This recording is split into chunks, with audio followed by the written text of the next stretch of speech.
Hello student, आपका स्वागत है आपके अपने YouTube channel JMS coaching institute में। हम कक्षा 12वीं फिजिक्स हिंदी मीडियम का सिलेबस कर रहे हैं, जिसमें आज हम करेंगे इकाई 2 धारा विद्युत चल रही है, जिसका अगला टॉपिक है आपका, जिसमें हम विद्युत वाहक बल किसे कहते हैं, आंतरिक प्रतिरोध किसे कहते हैं, फिर आपका टर्मिनल विभवांतर किसे कहते हैं और सेल किसे कहते हैं, इनके बारे में पढ़ेंगे। सेल वाला आपका टॉपिक चलेगा, जिसमें हम सेल के पूरी डिटेल बताएंगे। अगर वीडियो अच्छी लगे तो लाइक शेयर सब्सक्राइब जरूर करें। देखें क्वेश्चन किस तरह से बनेगा आपका, है ना। एक छोटा सा टॉपिक है कि आंतरिक प्रतिरोध क्या है, या क्वेश्चन आएगा विद्युत वाहक बल किसे कहते हैं, ठीक है, या आपका आएगा टर्मिनल विभवांतर किसे कहते हैं। तो आंतरिक प्रतिरोध सबसे पहला आपका टॉपिक है, क्या आंतरिक प्रतिरोध किसे कहते हैं। तो आंतरिक प्रतिरोध क्या होता है, तो देखो आंतरिक मतलब अंदर, है ना, और प्रतिरोध मतलब रुकावट। प्रतिरोध का मतलब हमने पहले भी पढ़ा है कि धारा के मार्ग में जो रुकावट उत्पन्न होती है उसे क्या कहते हैं, प्रतिरोध कहते हैं। दो तरह के प्रतिरोध होता है, एक बाहरी प्रतिरोध होता है और एक आंतरिक प्रतिरोध होता है। आंतरिक प्रतिरोध सेल के अंदर होता है और बाहरी प्रतिरोध होता है वो परिपथ में लगा होता है, ठीक है। अब देखो किस तरह से, है ना, एक छोटा सा चित्र बनाते हैं, उससे और क्लियर हो जाएगा। जैसे मान लो एक आपका हो गया सेल, ये आपका एक सेल हो गया, ठीक है। सेल के अंदर की संरचना की बात कर रहे हैं, ठीक है। सेल में दो चीज़ें होती हैं, एक होता है एनोड और एक होता है कैथोड, ठीक है। एक हो गया एनोड और एक हो गया कैथोड, है ना। ये आपका एक सेल हो गया जिसमें दो चीज़ हो गई, एक हो गया आपका एनोड, है ना। एनोड पर कौन सा आवेश होता है, धन चार्ज होता है।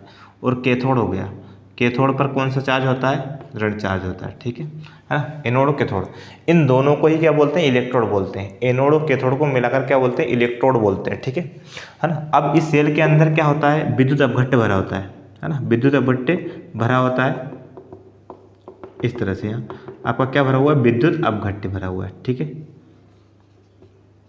विद्युत अपघट्य, ठीक है, भरा हुआ है। और दो चीज़ें आपकी एनोड और कैथोड। तो देखो जब ये सर्किट अगर कंप्लीट होता है तो जो धारा होगी धन से ऋण की ओर प्रवाहित होती है, हमें पता है। तो जो धारा इस एनोड से फिर कहाँ जाएगी, कैथोड में जाएगी। तो यहाँ ये विद्युत अपघट्य के अंदर आपकी गति करेगी। जो विद्युत धारा वो किसके अंदर गति करेगी, विद्युत धारा आपके ये विद्युत अपघट्य के अंदर गति करेगी। तो उसके कारण क्या होगा, विद्युत अपघट्य क्या करेगा, धारा के मार्ग में रुकावट डालता है, और उसी रुकावट को क्या कहते हैं, आंतरिक प्रतिरोध कहते हैं। अब परिभाषा समझना फिर से, ठीक है। परिभाषा बता रहे हैं कि आंतरिक प्रतिरोध किसे कहते हैं, तो कोई सेल के अंदर, मतलब सेल के अंदर की बात है। सेल के बाहर जो प्रतिरोध होगा वो बाहरी प्रतिरोध कहलाएगा, जो अंदर होगा वो क्या कहलाएगा, आंतरिक प्रतिरोध कहलाता है, ठीक है। तो किसी सेल के अंदर विद्युत धारा के मार्ग में जो धारा आपकी प्रवाहित हो रही है, ठीक है, तो उस धारा के मार्ग में विद्युत अपघट्य के द्वारा, जो इसके अंदर विद्युत अपघट्य भरा हुआ है, ठीक है, जिससे होकर धारा प्रवाहित होती है, तो विद्युत अपघट्य के द्वारा जो रुकावट डाली जाती है, मतलब वो क्या करेगा, धारा को रोकने का काम करेगा, ठीक है ना। कुछ मात्रा में धारा को रोकेगा, और उस रुकावट को क्या कहते हैं, सेल का आंतरिक प्रतिरोध कहा जाता है। सिंपल सी परिभाषा है कि जो सेल के अंदर धारा के मार्ग में किसके द्वारा, विद्युत अपघट्य के द्वारा जो रुकावट डाली जा रही है उसे क्या कहते हैं, उसका आंतरिक प्रतिरोध कहते हैं। और इसे किससे दर्शाते हैं, स्मॉल r से दर्शाते हैं, ठीक है। ये हो गया आपका, है ना। अब जैसे ये आपका क्या है, विद्युत वाहक बल हो गया E, ठीक है, एक सेल हो गया, और सेल के अंदर ये आपका आंतरिक प्रतिरोध कितना हो गया, आपका R हो गया, ठीक है, इस तरह से ना। अब बात करते हैं विद्युत वाहक बल क्या होता है ना। विद्युत वाहक बल जो E होता है वो क्या होता है, ठीक है। तो विद्युत वाहक बल को समझने के लिए थोड़ी सी कुछ चीज़ें समझ में आनी चाहिए। जैसे आपका एक परिपथ और हम बनाते हैं, ठीक है। मान लो एक परिपथ हमने बना दिया इस तरह से, ठीक है। यहाँ आपका एक सेल जोड़ दिया, ठीक है ना, और ठीक है, इस तरह से अपन कंप्लीट कर देते हैं परिपथ। सॉरी, एक तार जोड़ देते हैं, मान लो एक तार हो गया, है ना। और यहाँ आपका एक सेल हो गया प्लस माइनस, ठीक है, और ये आपकी कुंजी हो गई। इस तरह से ये आपका परिपथ हो गया, है ना। तो आपका विद्युत वाहक बल क्या होता है तो समझना, ठीक है। विद्युत वाहक बल क्या है, जब इस स्विच को चालू करेंगे, ठीक है ना, ठीक है। और मान लो अगर यहाँ अपन एक बल्ब लगा देते हैं, ये बल्ब लगा दिया हमने, ये बल्ब लग गया, ठीक है। अब स्विच चालू करते हैं तो ये बल्ब जलता है, ठीक है। इस बैटरी के कारण क्या करते हैं, स्विच चालू करते ही बल्ब जलता है, ठीक है। इसका मतलब है बल्ब जल रहा है, तो इसका अर्थ है कि जो इस सेल के सिरों के मध्य क्या उत्पन्न हो रहा है, विभवांतर भी। और इस बैटरी का क्या है, विद्युत वाहक बल है E, ठीक है। तो जो विद्युत वाहक बल E है वो किससे बड़ा है, इसके इस सेल के सिरों के मध्य जो विभवांतर उत्पन्न हो रहा है उससे अगर बड़ा है तो ये बल्ब जलेगा और नहीं तो नहीं जलेगा, ठीक है ना। तो इसे बोलते हैं अपन क्या, बंद परिपथ, ठीक है। जब सेल से धारा ली जा रही है तो वो परिपथ क्या कहलाएगा, बंद परिपथ कहलाएगा, ठीक है। मतलब विद्युत वाहक बल किससे, विभवांतर से अगर बड़ा होता है तो परिपथ क्या कहलाता है, बंद परिपथ कहलाता है, ठीक है। वो बंद परिपथ में विद्युत वाहक बल, ठीक है, किस में चेंज हो जाता है, फिर वो विभवांतर में चेंज हो जाता है, ठीक है। तो किस तरह से वो देखें आप, जैसे आप स्विच को चालू किया, इसका विभवांतर और इसका विद्युत वाहक बल दोनों अगर क्या, इसका विद्युत वाहक बल से इस बैटरी का ज़्यादा इस बल्ब के विभवांतर से, तो बल्ब जलेगा, ठीक है। लेकिन जब ये जो विद्युत वाहक बल है वो विभवांतर क्या हो जाते हैं, बराबर हो जाते हैं, ठीक है, या विद्युत वाहक बल छोटा हो जाता है किससे, विभवांतर से, तो ये बल्ब नहीं जलेगा, ठीक है। स्विच ऑन करने पर भी बल्ब नहीं जलेगा। तो इस स्थिति को बोलते हैं जो परिपथ क्या है, बंद परिपथ। इसे क्या बोलते हैं, बंद परिपथ, ठीक है। कब, जब विद्युत वाहक बल विभवांतर से बड़ा होता है तो जो परिपथ होता है उसे क्या कहते हैं अपन, बंद परिपथ कहते हैं। मतलब उसमें सेल से धारा ली जा रही है, ठीक है। और जब विभवांतर और विद्युत वाहक बल आपका क्या है, बराबर होते हैं, ठीक है, बराबर होते हैं, तो उस समय बल्ब नहीं जलेगा। इसका मतलब है इसे बोलते हैं खुला परिपथ। क्या बोलते हैं, खुला परिपथ, ठीक है ना। और इस कंडीशन में विद्युत वाहक बल अगर छोटा हो जाए विभवांतर से तो भी खुला परिपथ कहते हैं, ठीक है। इस तरह से अपना आपका विद्युत वाहक बल को डिफाइन किया। अब अपन पूरा डिटेल में पढ़ते हैं। तो विद्युत वाहक बल क्या होता है, जब सेल खुले परिपथ में हो। खुले परिपथ का मतलब समझ रहे हो, ठीक है। खुले परिपथ का मतलब जब सेल से धारा नहीं ली जा रही है उसे बोलते हैं खुला परिपथ, ठीक है। जैसे मान लो ये सेल है, अगर इससे धारा नहीं ली जा रही है मतलब ये खुला परिपथ में है, और जैसे इससे धारा लेना शुरू करेंगे तो ये परिपथ क्या हो जाएगा, बंद हो जाएगा, ठीक है। जब सेल खुले परिपथ में होता है अर्थात उससे कोई धारा प्राप्त नहीं की जा रही है, तब सेल के दोनों इलेक्ट्रोडों के मध्य का उत्पन्न विभवांतर, मतलब जब मान लो ये सेल है आपका और इससे धारा नहीं ली जा रही है तो सेल क्या हो जाएगा, ये परिपथ क्या, ये सेल क्या हो जाएगा, खुले परिपथ में हो जाएगा। उस समय इसके दोनों सिरों के मध्य जो विभवांतर उत्पन्न होता है उसे क्या कहते हैं, विद्युत वाहक बल कहते हैं। दोनों सिरों के मध्य उत्पन्न विभवांतर को क्या कहलाता है, विद्युत वाहक बल कहलाता है। कब, जब उससे धारा नहीं ली जा रही है। लेकिन जैसे हमने सेल से धारा लेना शुरू कर दिया तो विद्युत वाहक बल किस में चेंज हो जाता है, विभवांतर में चेंज हो जाता है, ठीक है ना। तो सिंपल सी परिभाषा है कि जब सेल खुले परिपथ में होता है अर्थात सेल से कोई धारा नहीं ली जा रही है, तब दोनों इलेक्ट्रोडों, सेल के अंदर क्या होता है, इलेक्ट्रोड होते हैं, तो दोनों इलेक्ट्रोडों के मध्य का जो विभवांतर होता है वही क्या कहलाता है, आपका विद्युत वाहक बल कहलाता है। और इसे किसे दर्शाते हैं, ई से दर्शाते हैं, ठीक है। इसकी एक डेफिनेशन और दे सकते हैं अपन विद्युत वाहक बल की, कि पूरे परिपथ में धारा को चलाने का काम कौन करता है, विद्युत वाहक बल ही करता है, ठीक है। पूरे परिपथ में धारा को चलाने का काम कौन करता है, विद्युत वाहक बल करता है, ठीक है। तो इसको थोड़ा सा और आगे डिफाइन करें तो किस तरह से, कि मान लो कि यदि किसी क्यू आवेश का पूरे परिपथ में, मतलब इस परिपथ में कौन सा, क्यू आवेश को चलाने के लिए कितना कार्य करना पड़ रहा है, डब्ल्यू, मतलब जो विद्युत वाहक बल को इस परिपथ में क्या, क्यू आवेश को चलाना है, उसको क्यू आवेश को पूरे परिपथ में, ठीक है, चलाना है। और इसको इस परिपथ में घुमाने के लिए, चलाने के लिए इसको कितना कार्य करना पड़ रहा है, डब्ल्यू कार्य करना पड़ रहा है, ठीक है। किसको, विद्युत वाहक बल को, है ना। तब सेल का विद्युत वाहक बल, ठीक है, तब सेल का विद्युत वाहक बल क्या हो जाएगा, विद्युत वाहक बल को दर्शाते किससे, ई से, ठीक है।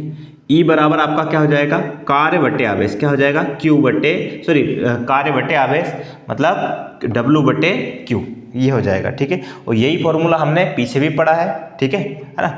तो ई बराबर क्या हो गया आपका, डब्ल्यू बटे क्यू। अब यहाँ से इसका एसआई मात्रक और विमीय सूत्र भी हम लिख लेते हैं, ठीक है। सबसे पहले बात करते हैं इसके एसआई मात्रक की, एसआई मात्रक किसका, विद्युत वाहक बल का, ठीक है।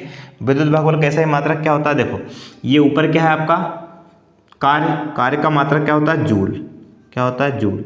और नीचे क्या है आपका आवेश का मात्रक क्या होता है, कूलाम, ठीक है, कूलाम। तो इसका एसआई मात्रक क्या हो गया, जूल प्रति कूलाम, या उसी को हम क्या बोलते हैं, वोल्ट। इसकी डेफिनेशन हम पीछे पुरानी क्लासों में पढ़ चुके हैं, ठीक है।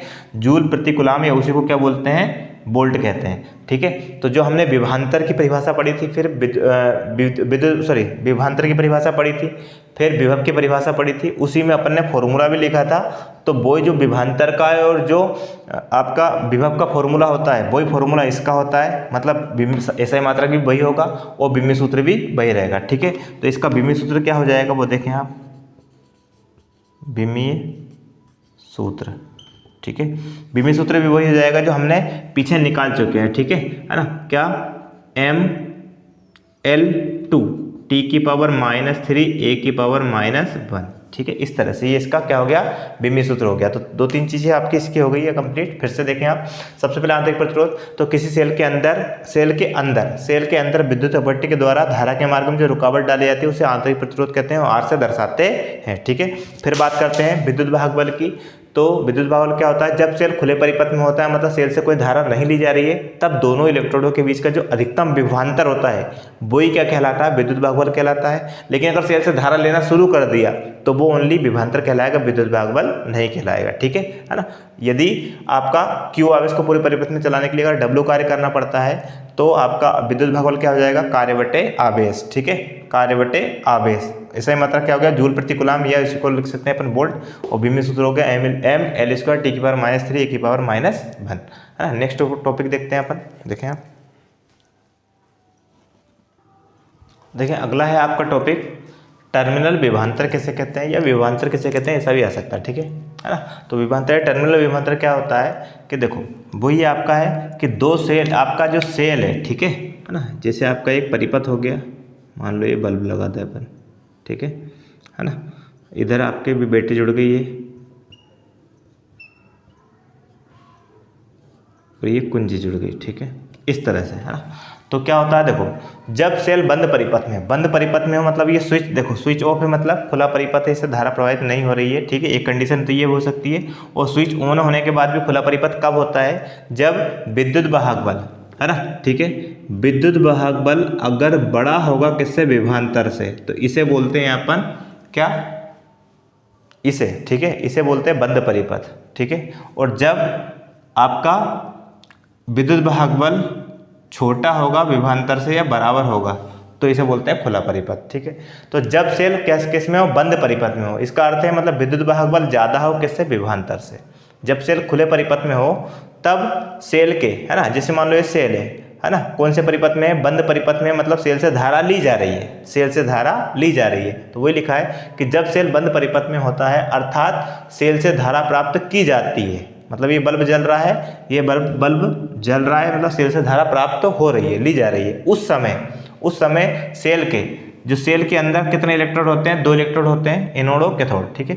तो सेल के दोनों इलेक्ट्रोडों के मध्य जो विभवांतर उत्पन्न होता है उसे क्या कहते हैं अपन, टर्मिनल विभवांतर कहते हैं, ठीक है ना।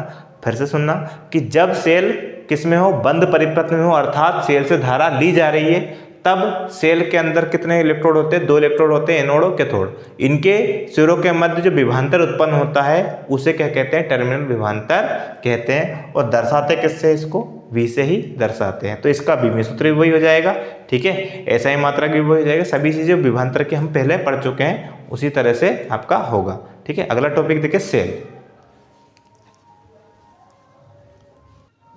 देखिए नेक्स्ट टॉपिक है आपका सेल। तो क्वेश्चन किस तरह से आएगा, सेल किसे कहते हैं और इसके प्रकार बताइए, ठीक है। तो देखिए आप, सेल की परिभाषा सिंपल सी है ना। सेल आपको शुरुआत में बताया था, है ना, आंतरिक प्रतिरोध जब बताया था। तो सेल होता है, सेल के अंदर कितनी चीज़ें होती है, 2 चीज़ होती है। एक होता है एक आपका होता है एनोड और एक होता है आपका कैथोड। एनोड पर धन चार्ज होता है, कैथोड पर ऋण चार्ज होता है, ठीक है, उन्हें बोलते हैं अपन इलेक्ट्रोड बोलते हैं, ठीक है ना। तो सेल क्या होगा, सेल वह युक्ति, ये ऐसी प्रक्रिया जो रासायनिक ऊर्जा को किसमें बदलता है, विद्युत ऊर्जा में, ठीक है। रासायनिक ऊर्जा मतलब इसमें जो केमिकल रिएक्शन होती है उसके कारण से क्या उत्पन्न होती है, रासायनिक ऊर्जा। और रासायनिक ऊर्जा को किस में चेंज कर देगा ये, मतलब जो रासायनिक क्रिया होगी वो रासायनिक ऊर्जा उत्पन्न होगी, रासायनिक ऊर्जा को किस में चेंज करता है, विद्युत ऊर्जा में चेंज करता है, ठीक है। जैसे आप सेल के द्वारा आप बल्ब जला रहे हो तो रासायनिक ऊर्जा को किस में चेंज कर दिया उसने, विद्युत ऊर्जा में चेंज कर दिया, ठीक है।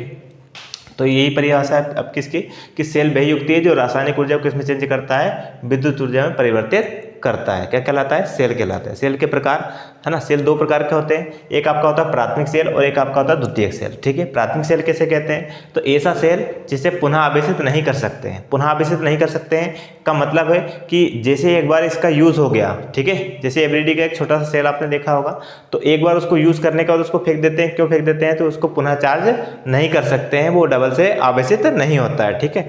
मतलब उसके अंदर जो क्रियाएं हो रही है, जो रासायनिक क्रिया हो रही है वो कैसी, अनुत्क्रमणीय। अनुत्क्रमणीय का मतलब होता है कि अभिकारक से उत्पाद में परिवर्तित होता है लेकिन उत्पाद वापस से अभिकारक में चेंज नहीं होता है। अभिकारक मतलब जो अभिक्रिया में भाग लेता है वो अभिकारक कहलाता है, जो अभिक्रिया के बाद बनता है वो क्या कहलाता है, आपका प्रोडक्ट या उत्पाद कहलाता है। ठीक है, तो उत्क्रमणीय अनुत्क्रमणीय का मतलब होता है ऐसी अभिक्रिया जिसमें आपका अभिकारक उत्पाद में चेंज होता है लेकिन उत्पाद वापस से अभिकारक में चेंज नहीं होता है। ठीक है, अनुत्क्रमणीय कहलाती है। तो वही आपका परिभाषा है कि प्राथमिक सेल वह सेल जिन्हें पुनः आवेशित नहीं कर सकते हैं, मतलब पुनः चार्ज नहीं किया सकता है। क्यों? क्योंकि इन सेलों के अंदर होने वाली जो क्रियाएं होती है वो क्या होती है, अनुत्क्रमणीय होती है। ठीक है ना।